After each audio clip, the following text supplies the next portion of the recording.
eu sou a Elane, trabalho ali na CESA e vou estar falando um pouquinho com vocês a respeito da triagem de acuidade visual. Essa aula foi baseada numa apostilinha do projeto Olhar Brasil, né, do Ministério da Saúde. Então, eu me coloco aqui à disposição para qualquer dúvida, né? Como sumário da nossa aula, o que, que nós vamos discutir, né?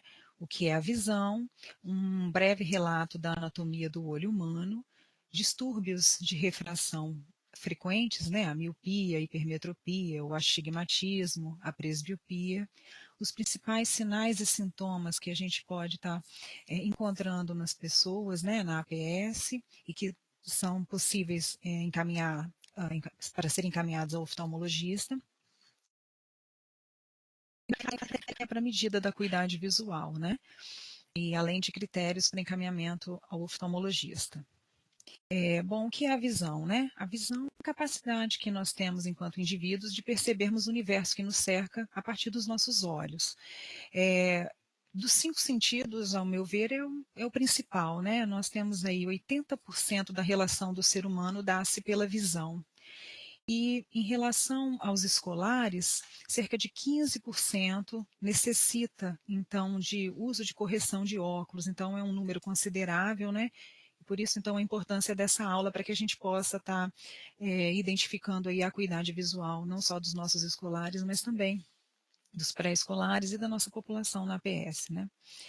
Mas falando então agora em crianças mesmo, por conta da triagem, né, da acuidade, a falta de correção óptica na criança, ela leva a um comprometimento na aprendizagem e também na socialização, né? Porque uma criança que não está enxergando, muitas vezes pode ser aquela criança que pode ser diagnosticada como desatenta, né? A criança é diagnosticada como hiperativa, não que não seja, não tenha também outros fatores, mas o fato de não estar enxergando bem também pode estar comprometendo isso aí, e pode estar passando despercebido, né? E comprometendo não só a aprendizagem, mas também a socialização das crianças. Então, para que nós possamos conhecer assim de uma forma bem geral e sucinta o olho humano, né? Nós temos, na verdade, constituindo o olho humano, né, 3 túnicas principais. A túnica externa, né, composta aqui, ó, pela esclera, que é o branco do olho, né? Então a gente vê aqui, ó, ao redor, ela vai fazer toda a circunferência assim do globo ocular. E aqui na frente ela tem a sua porção mais clara, chamada córnea, responsável por 80% da refração do olho, né? Qualquer probleminha na córnea, né, um corpo estranho, uma cicatriz, pode levar a erros refracionais, ao astigmatismo, né? Então a córnea é muito importante na refração dos olhos, tá certo? A segunda camada é a intermediária, chamada coroide, né? Essa porção intermediária, que aqui na frente ela aparece para nós como a íris, né? E o seu orifício, que seria a pupila. A pupila é um diafragma, um orifício, por onde deixa entrar a luz. E a camada mais interna, chamada retina, né? Composta por seus vasos. Aí, no polo posterior, então, nós temos aqui o nervo óptico e a área de visão central chamada mácula, né? Então, mais para a gente ter uma ideia. No esquema acima, nós temos aqui, então, esquematizado como funciona o cristalino, a lente natural dos olhos, responsável então pela acomodação, né, dos raios provenientes do meio, para que a imagem então possa ser projetada no fundo dos olhos. Então aqui um esquema de como fica o cristalino quando nós estamos olhando para longe, né, para o infinito, a 6 metros, né, que a gente considera o infinito, e um cristalino com seu aumento do diâmetro anteroposterior, quando nós estamos, então, olhando para perto, né? O cristalino, então, após os 40 anos, ele perde essa função, né, de estar acomodando, por isso muitos pacientes vão ter, então, problemas chamados de presbiopia ou vista cansada a partir dos 40 anos, porque ele perde, então, essa propriedade de, vamos dizer assim, ficar gordinho, né? Aumentar o seu diâmetro antero-posterior. Então, em relação aos principais distúrbios de refração, o que, que nós temos, então? A miopia, a hipermetropia, o astigmatismo e a presbiopia, né? Conforme eu falei anteriormente. O que seria, então, a miopia? Teremos nos pacientes míopes um olho mais alongado, né? ou então uma alteração na córnea, de forma que essa imagem, ao invés de se formar na retina, ela vai se formar antes. Então, por isso, o paciente míope aproxima para enxergar, para que essa imagem, então, vá para a mácula, né? E posteriormente seja, então, transmitida para o cérebro, então, enxergar. Então, nesses casos, usam-se lentes divergentes para que essa imagem, então, seja projetada na retina, para que o paciente, então, possa enxergar. O contrário ocorre na hipermetropia. São olhos menores e a imagem, então, vai se formar atrás dos olhos. Então, para isso, o paciente, para enxergar, ele vai afastar o objeto, né? Ele vai ver melhor para longe ao invés de perto. E a correção vai se dar por lentes que vão convergir. E o astigmatismo, parte dessa imagem vai ser projetada na retina, parte da imagem pode ser projetada antes ou depois. Né? No caso aqui está esquematizado que essa imagem está sendo projetada na retina e parte antes, né? E por que isso? Você tem irregularidades nas porções de refração do olho, né? Nas principais estruturas que são responsáveis pela refração, córnea e cristalino. Ou seja, a córnea desses pacientes, o cristalino, ele é mais abaulado em determinado eixo em relação ao outro eixo, né? Ao eixo a 90 graus dele. Então, nesses casos, usamos então lentes cilíndricas para correção. E a presbiopia, conforme havíamos dito, é aquela condição em que o cristalino ele fica então enrijecido, ele não tem mais aquele poder de acomodação. Então, o paciente presbítero é aquele paciente que a partir dos 40 anos começa a perder a visão de perto. Bom, aqui só para a gente esquematizar, né? Um míope é aquele que enxerga o próximo melhor do que a distância. É claro que com as correções adequadas ele vai enxergar como um emétrope, como uma pessoa que não tem nenhum grau, né?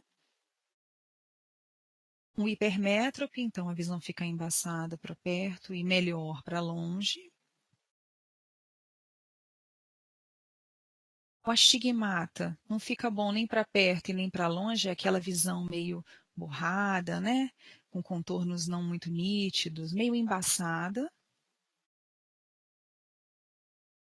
E o presbítero, né, comparando aqui uma pessoa de visão normal para perto, ele começa a perder, então, a partir dos 40 anos, por volta disso, embora nós que moramos, residentes, então, em país tropical, né, a gente começa a perder isso até um pouco antes, né, percebemos, então, pacientes por volta de 38, 39 anos, já ficando pré-presbitas, né, por conta o sol, né, tem muito a ver também com essa perda de acomodação.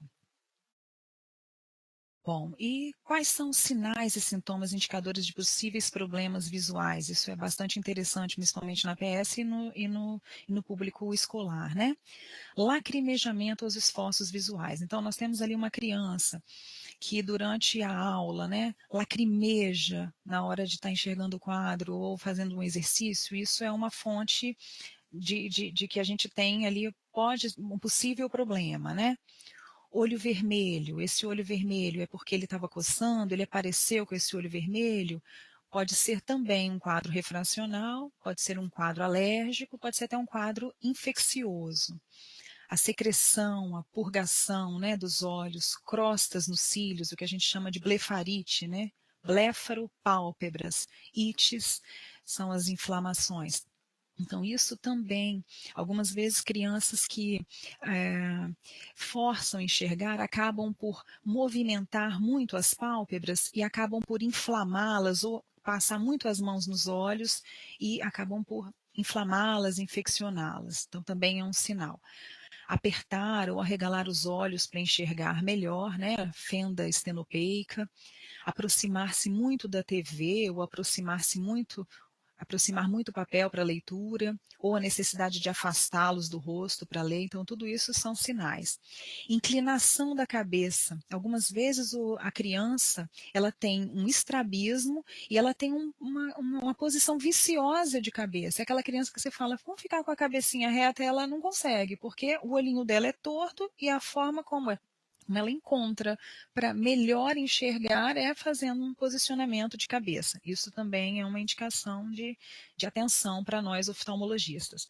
A visão embaçada, seja ela aguda, né, pode ser um caso ali de uma infecção aguda, né, uma toxoplasmose, ou mesmo pós-trauma, e ela não percebeu que aquele trauma pode ter tido alguma repercussão maior, ou mesmo uma visão que vai embaçando aos poucos, que é o caso no final do dia. O astigmata acaba por ter também aquela sensação de estar, né, no final do dia eu sempre sinto minha vista mais cansada, né, então o astigmata tem muito essa sensação, o hipermétrope também.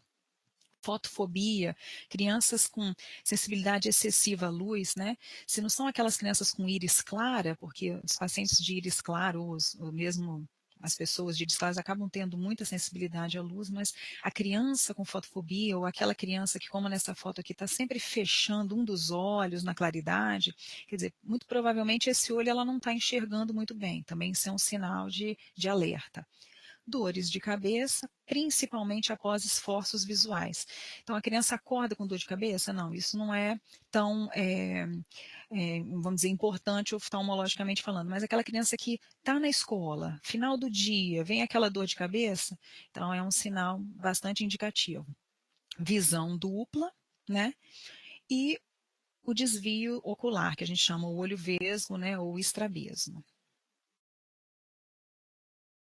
Bom, então passemos para a acuidade visual, né, a técnica da medida da acuidade visual.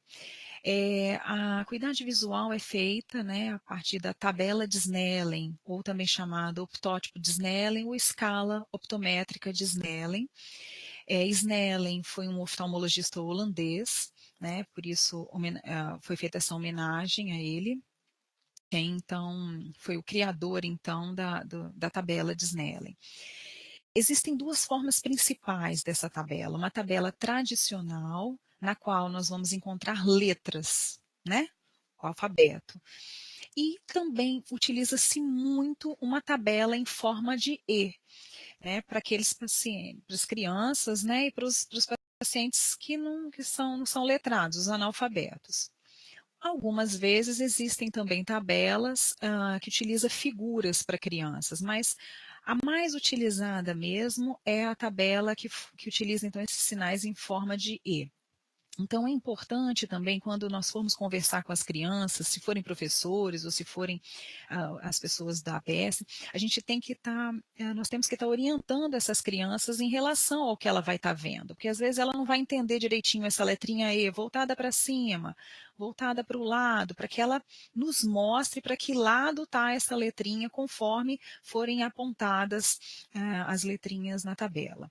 Né? Eu peço, inclusive, às vezes no meu consultório, eu peço para a mãe estar ensinando isso, porque algumas crianças têm essa dificuldade mesmo, né? Nem todas vão estar alfabetizadas na medida do possível na idade correta, né?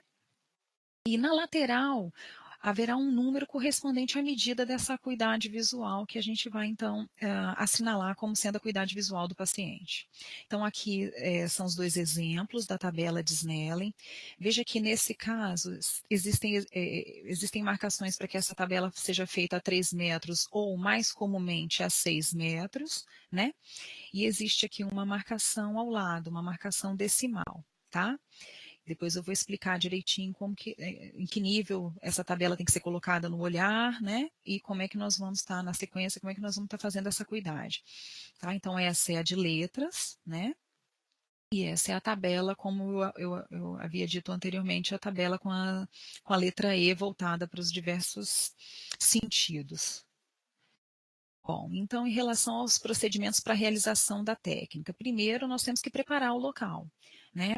Uma distância mínima ali de 5 metros, né? 5 a 6 metros, e verificar se a linha do 0,8 a 1 da tabela esteja no nível do examinador. Então, vamos voltar aqui, ó. Essa é a linha 1, né? E algumas tabelas vão estar 1, 0,8, vai depender dessa tabela que iremos adquirir, né? Então, aqui, ó, entre 1, 0,7 e 1, aqui nessa região, ela tem que estar no nível do olhar do examinado, perdão, tá?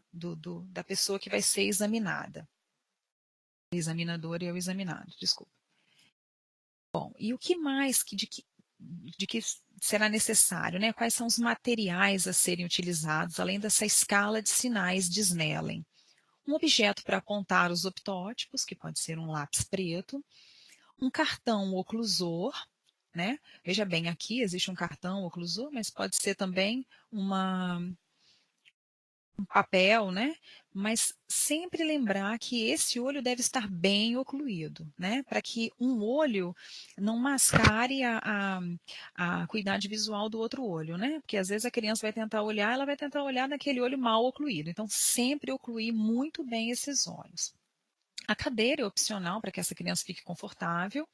O metro, fita métrica, uma fita adesiva para que seja colocada exatamente a 5, 6 metros, né, essa cadeira, a gente marcar direitinho ali, né?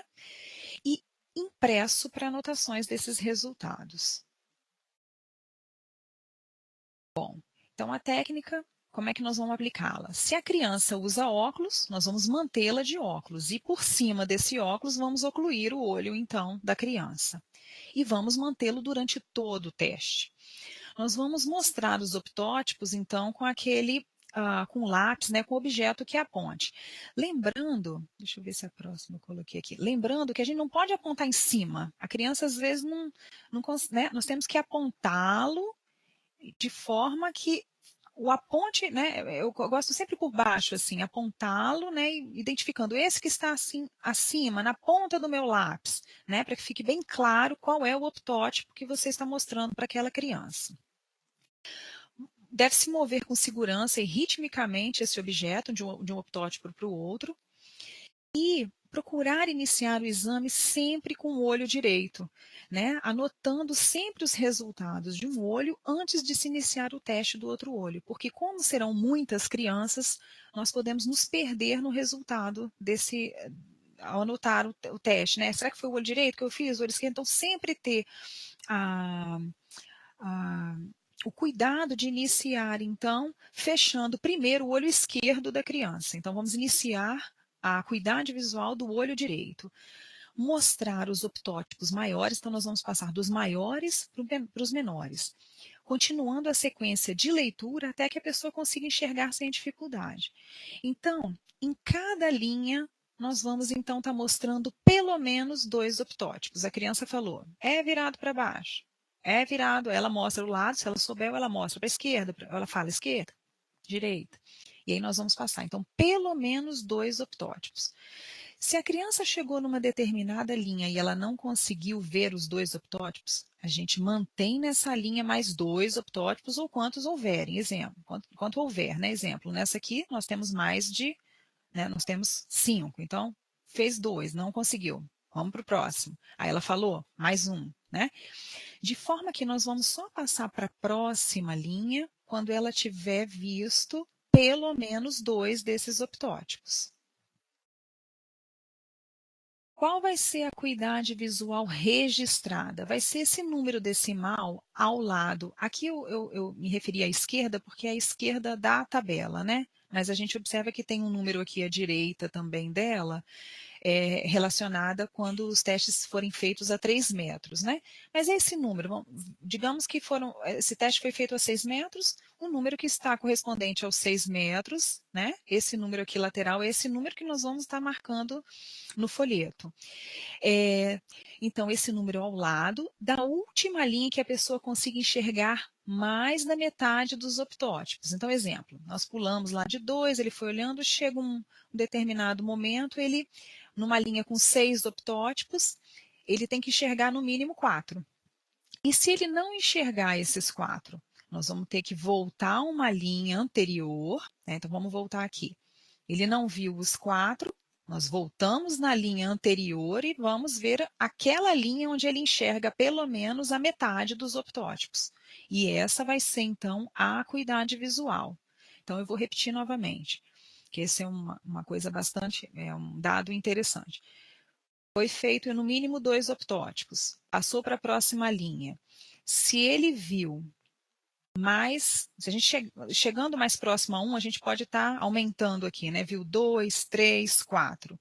Se ele viu 4, numa linha que havia 5, então, e no próximo ele não enxergou, essa linha vai ser, então, a linha da acuidade visual dele. Ah, ele viu tudo, até 1. Excelente. Essa vai ser a acuidade visual dele. Se alguém tiver alguma dúvida nessa parte, a gente repete novamente mais para frente. Agora, um dado interessante: todos os alunos que não atingirem 0,7, aquele numeral, devem ser retestados. Às vezes, um probleminha de atenção da criança, ela não entendeu muito bem o teste, então não chegou a 0,7, tem que fazer um reteste desse olho na mesma hora. Valerá o resultado onde a acuidade visual for maior. Se a pessoa que estiver sendo examinada não conseguir identificar a maior letra, que é o 01, essa grandona aqui, o registro vai ser acuidade visual menor do que 01, tá certo? Critérios, então, para encaminhamento prioritário para o oftalmologista. Se essa acuidade visual for inferior a 0,1 em qualquer dos dois olhos, em qualquer um dos olhos, se for inferior a 0,1 é uma coisa muito séria, precisamos estar avaliando. Será que é grau? Será que ele tem algum outro problema? Um quadro agudo, uma criança que esteja com o olho vermelho, uma criança que esteja com dor, com secreção abundante. Isso tudo pode ser o quê? Um sinal de infecção, de alergia, de algum problema que esteja ocorrendo nos olhos. E trauma ocular recente. Trauma pode não dar em nada, mas um trauma pode levar a um descolamento de retina, pode levar a uma alteração do cristalino, um descolamento de cristalino. Então, é importante. Todo trauma, todo quadro agudo de olho vermelho, dor e secreção, e toda acuidade visual inferior a 0,1 em qualquer um dos olhos é encaminhamento prioritário. E demais encaminhamentos. Retestou-se então o olho daquele paciente e de fato a acuidade visual dele é inferior ou igual a 0,7. Em qualquer um dos olhos também tem que ser encaminhado. Esse paciente pode ter algum grau nesse olho que necessite acompanhamento ou necessite mesmo de um óculos. Diferença de 2 linhas ou mais entre a acuidade visual dos olhos. Então, na tabela, ele viu um olho 0,7 e um outro olho 0,5 ou 0,4, também é critério para encaminhamento ao oftalmologista. Por quê? Essas diferenças podem denotar graus muito diferentes entre um olho e outro. E nós sabemos que a criança desenvolve sua percepção visual, né, sua função visual, seus olhos e todo o seu eixo visual até os 7 anos. Então, essa é a idade limítrofe, se nós tivermos, então, aí, graus muito diferentes entre um olho e outro, essa é a idade limítrofe de correção. Depois disso, um olho vai acabar ficando com uma acuidade visual menor em relação ao outro, né? Isso pode prejudicá-lo mais à frente. E estrabismo, então, o professor viu, o enfermeiro viu, né, na atenção primária que o olhinho da criança, depois de 6 meses de idade, mantém-se estrábio, porque até os 6 meses, 4, 6 meses, a gente está alinhando os olhos ainda. Também é uma condição de que pode estar acontecendo ali alguma coisa. Falando agora não só de crianças, pacientes diabéticos, história de glaucoma na família e outros sintomas oculares, como prurido, lacrimejamento ocasional e cefaleias, né, dores de cabeça, também são critérios para encaminhamento ao oftalmologista. E aqui uma sugestão de modelo para ficha, para que nós possamos registrar o resultado da triagem. O nome do profissional responsável pela triagem, a data em que essa triagem foi feita, o nome da escola, o nome da unidade de saúde, se for na unidade de saúde, o nome do examinado, a idade, e aqui vem então a acuidade visual do olho direito, onde nós então iremos escrever aqui aquele valor, a acuidade visual no olho esquerdo, e se foi sem correção, que significa sem correção, sem óculos, ou com correção, com óculos, né? E aí, qual foi a conduta? Ele foi só orientado, ele necessitou encaminhamento para consulta oftalmológica ou outros, né? É importante destacar que como as crianças desenvolvem então seus olhos até a idade de 7 anos, o ideal é que nós fizéssemos uma avaliação dessas crianças pelo menos anual, até essa idade de 7 anos. Lembrando que os primeiros 2 anos são os anos cruciais de desenvolvimento ocular. Então, problemas nessa idade precisam ser corrigidos mais prontamente, rapidamente, né? E como referência bibliográfica, então, eu deixo aí o projeto, a cartilha do projeto Olhar Brasil, do Ministério da Saúde, né? Eu agradeço o convite e me coloco, então, à disposição para...